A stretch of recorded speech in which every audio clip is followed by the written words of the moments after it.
Good morning students, good morning. आज हम लोग चैप्टर 6 स्टार्ट करने जा रहे हैं, फॉरेस्ट। इसमें हम लोग डिस्कस करेंगे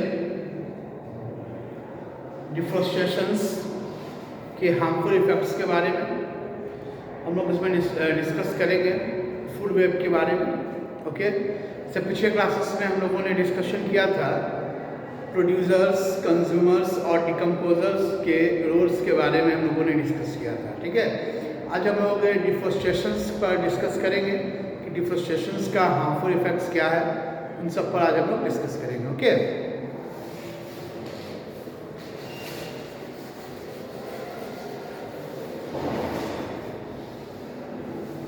देखिए हम लोग आज स्टार्ट करने जा रहे हैं डिफॉरेस्टेशंस। Okay,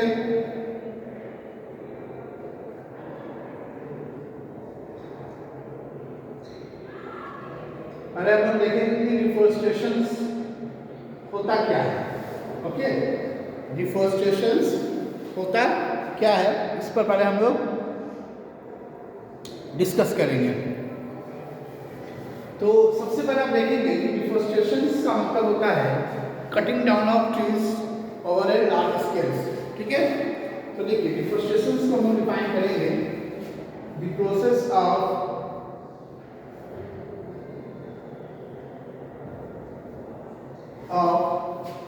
cutting down of trees on a large scale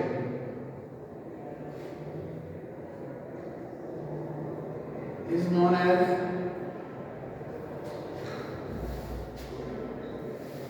deforestation।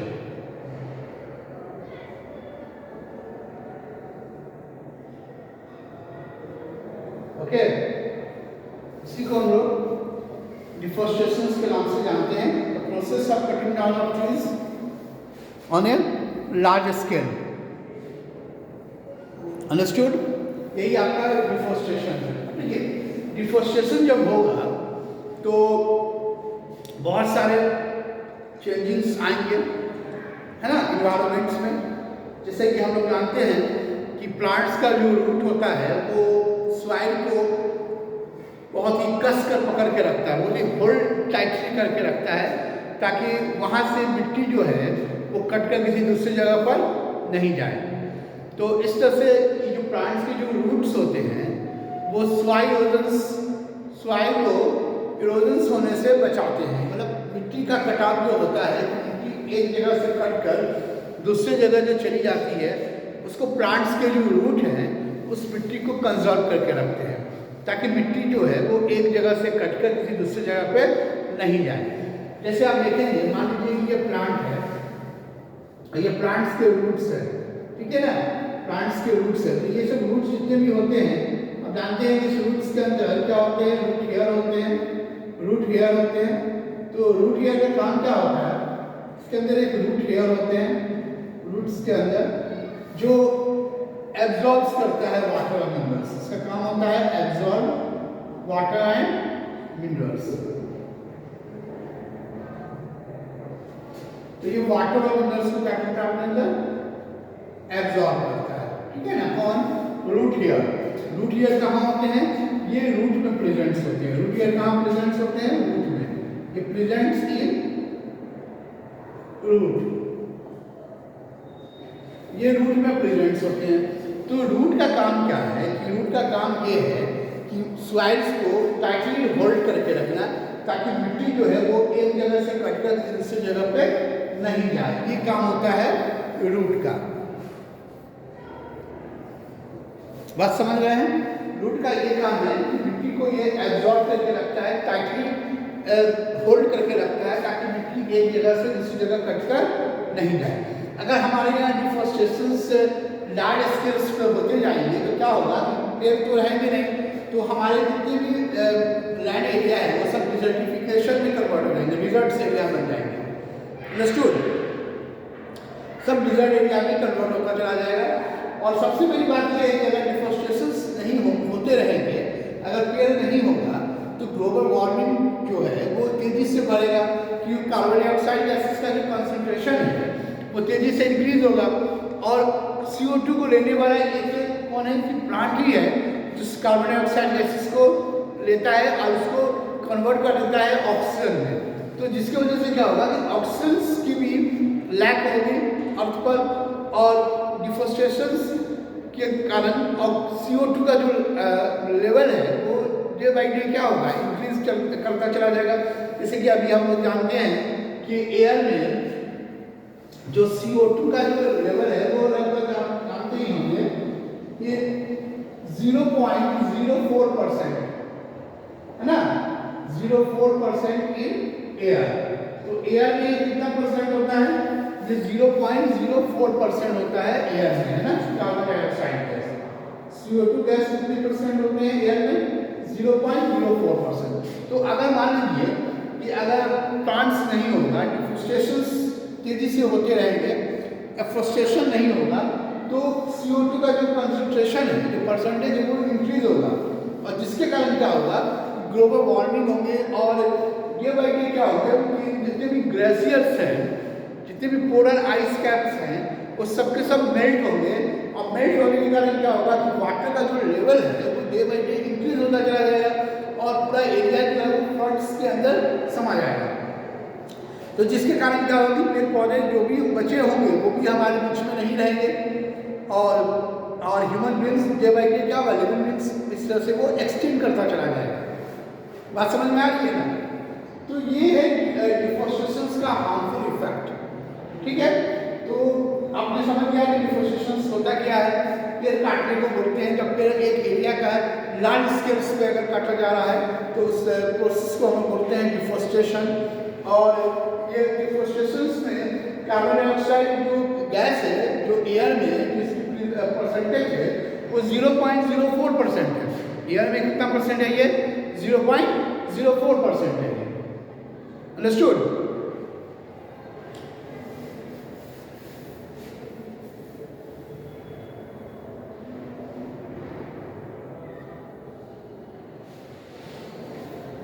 अब हम लोग नेक्स्ट इसके जो एडवांटेज है नहीं, डिफोरेस्टेशन के तो कोई एडवांटेज नहीं है, कोई फायदा नहीं है, इससे तो डिसएडवांटेज ही है। तो आज हम लोग इसके डिसएडवांटेज पर डिस्कस करते हैं। Okay,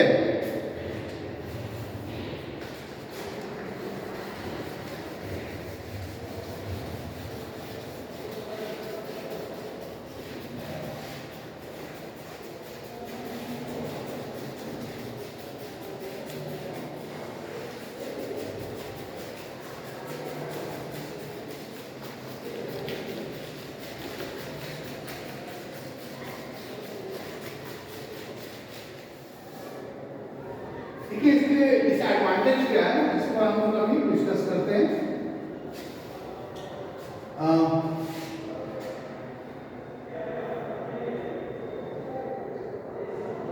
Disadvantages of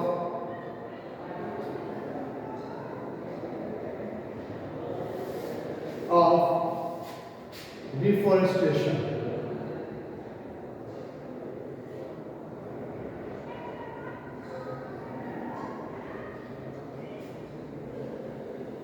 disadvantages of deforestation. तो डिफोरेस्टेशन के क्या क्या डिसएडवांटेज है उन पर अभी हम लोग डिस्कस करेंगे। Okay,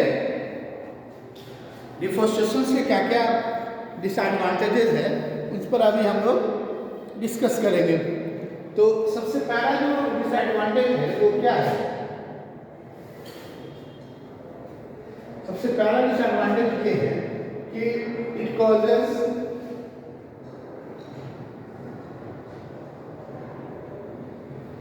soil erosion.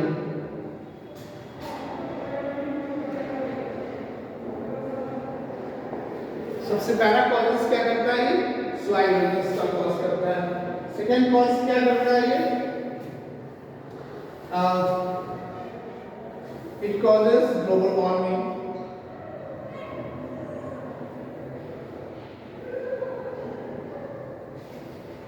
ये आपको ग्लोबल वार्मिंग करता है। तीसरा प्रोसेस क्या है,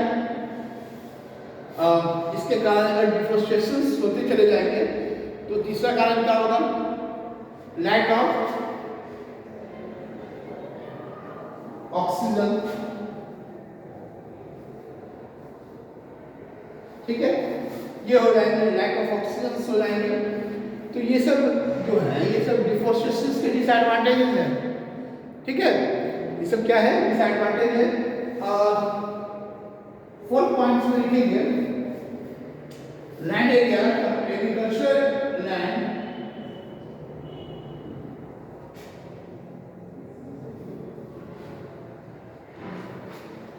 कन्वर्टेड इनटू, है ना, जो भी एग्रीकल्चरल लैंड है वो कन्वर्टेड हो जाएगा किस चीज में? डिजर्ट एरिया लैंड में। डिजर्ट लैंड में ये कन्वर्ट हो जाएगा। आई बात समझ में? तो ये सब क्या है? ये सब डिसएडवांटेजेस है डिफोरेस्टेशन के।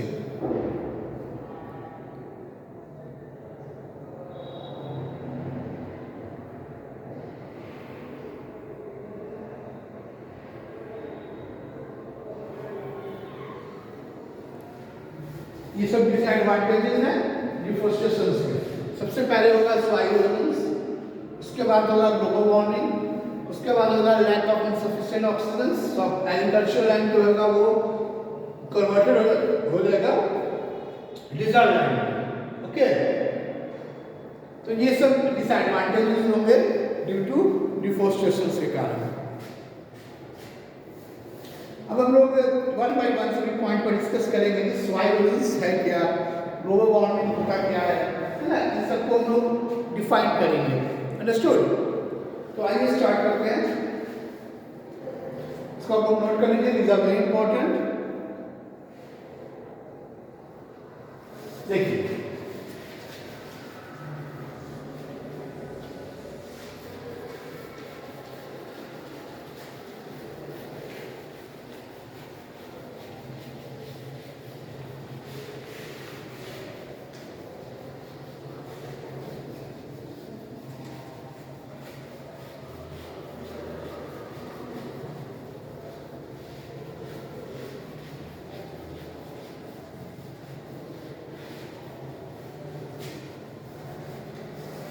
Okay,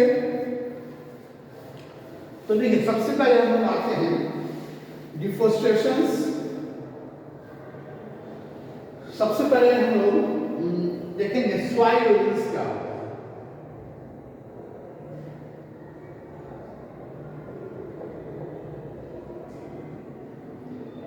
soil erosion, it is shifting of soil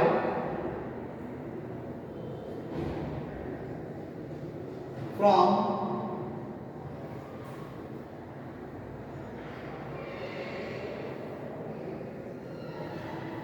one place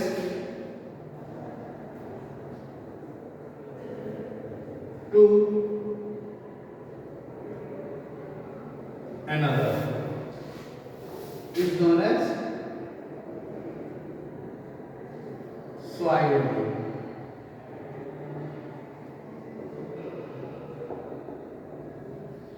इसको हम लोग ये हो गया soil erosion, shifting of soil from one place to another।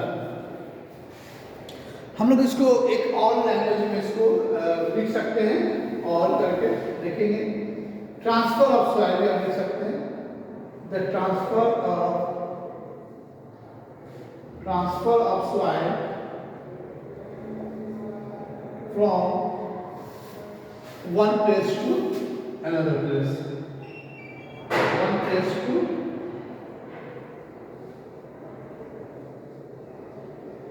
another place is known as soil erosion। इसको हम लोग soil erosion के नाम से जानते हैं। ठीक है, this is called soil erosion, यानी कि मिट्टी का एक जगह से कटकर किसी दूसरे जगह पे चले जाना, ये आपका सॉइल ओजोन्स कहलाता है।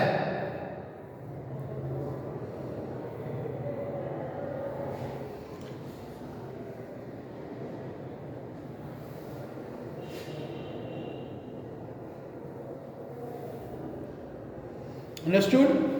अब हम लोग नेक्स्ट टॉपिक पे, तो यही है सॉइल ओजोन्स। सॉइल ओजोन का मतलब होता है कि मिट्टी का कष्ट। जैसे मान लीजिए कि यहाँ भी बहुत सारी मिट्टी है, जैसे मान लीजिए यहाँ पे बहुत सारी मिट्टी है ना, ये बहुत सारी मिट्टी है यहाँ पर। और ये मिट्टी जो है जब हेवी रेन होगा या विंड ब्लोइंग होगा तो ये मिट्टी जो है, ये सॉइल जो है, ये यहाँ से ट्रांसफर होकर यहाँ आ जाएगी, यहाँ आ जाएगी, है ना। तो इसी को हम लोग बोलते हैं सॉइल इरोजन। अगर वहाँ पर प्लांट्स होंगे, प्लांट्स के रूट होंगे, तो ये इसको पकड़ कर रखेंगे। अगर प्लांट्स नहीं होगा तो क्या होगा, वो सॉइल फ्री होगा, तेज हवा बहेगा, तेज बारिश होगी, तो ये जो सॉइल है वो एक जगह से दूसरी जगह शिफ्ट हो जाएगी। बात समझ में आएगा? तो ये इसी को हम लोग बोलते हैं सॉइल इरोजन। अंडरस्टूड।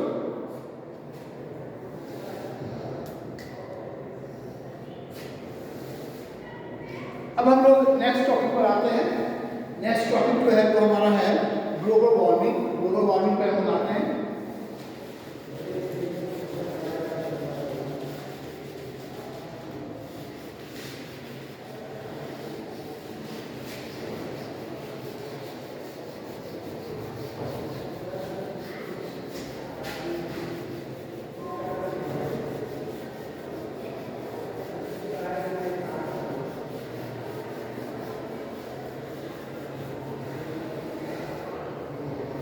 क्या हम लोग नेक्स्ट पॉइंट पर आते हैं ग्लोबल वार्मिंग पे। ठीक है,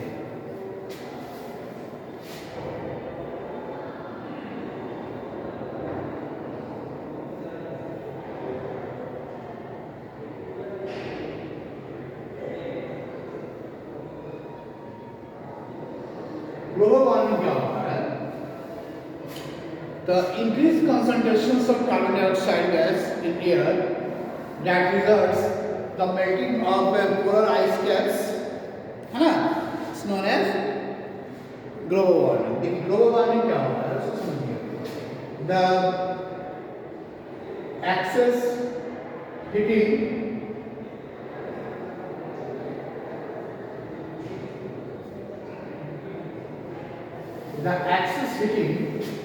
on the earth's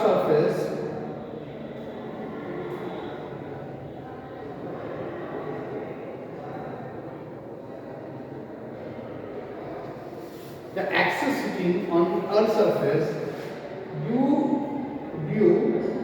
to the increasing the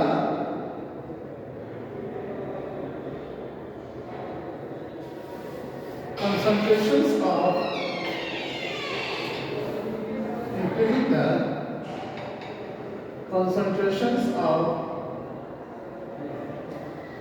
carbon dioxide gas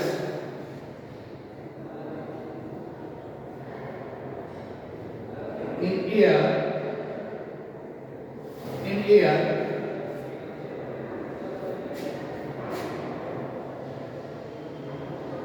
air is known as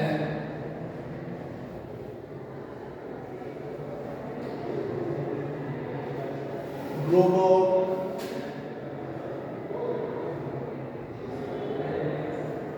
warming.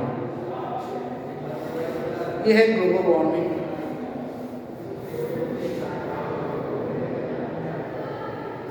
और इसके हार्मफुल इफेक्ट्स क्या होंगे? तो हार्मफुल इफेक्ट्स क्या होंगे इसके?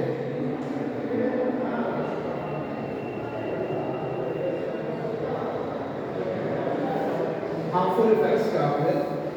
Global warming it causes the melting of polar ice cap. Yeah. It results in the melting of polar ice cap. ठीक है?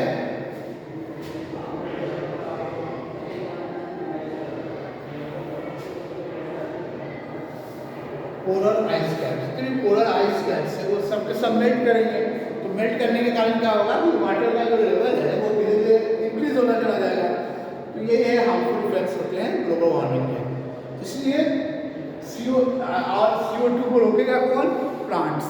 प्लांट्स ही CO2 को रोक सकता है, अदरवाइज दूसरे गैसेस को नहीं रोक सकते हैं। ठीक है, इसलिए प्लांट्स का होना बहुत ज़रूरी है ना। प्लांट्स नहीं होंगे तो अब ग्लोबल वार्मिंग बहुत ज़्यादा हीटिंग होना शुरू हो जाएगा, हीट होना शुरू हो जाएगा, है ना। तो ये ग्लोबल वार्मिंग के कारण क्या होगा कि जितने पोलर आइस कैप्स है, आपकी ग्लेशियर्स है, वो सब के सब क्या होंगे? मेल्ट करेंगे। अंडरस्टूड?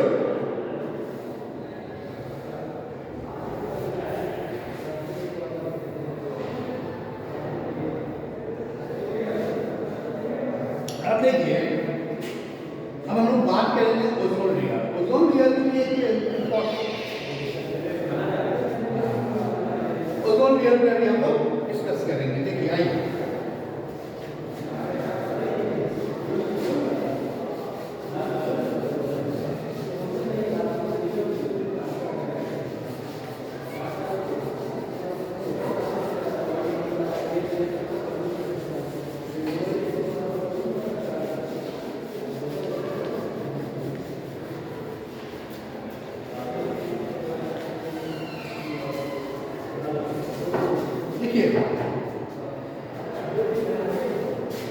ओजोन लेयर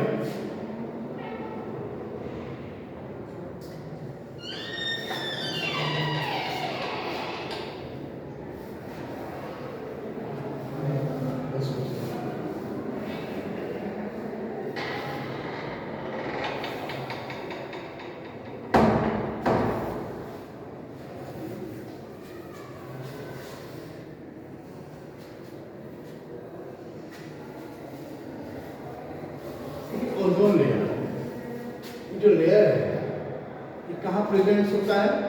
ये स्ट्रेटोस्फीयर में प्रेजेंट होते हैं। Is present in the layer stratosphere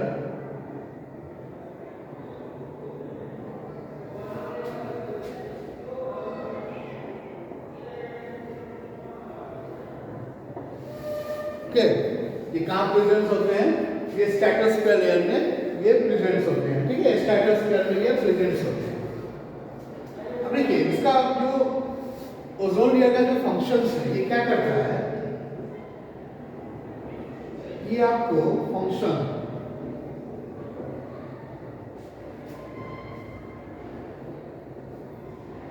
इसका मेनली फंक्शंस ये है कि ये protect the earth from harmful UV rays,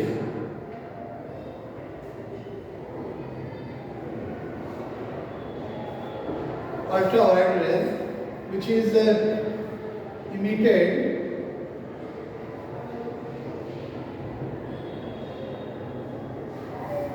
from the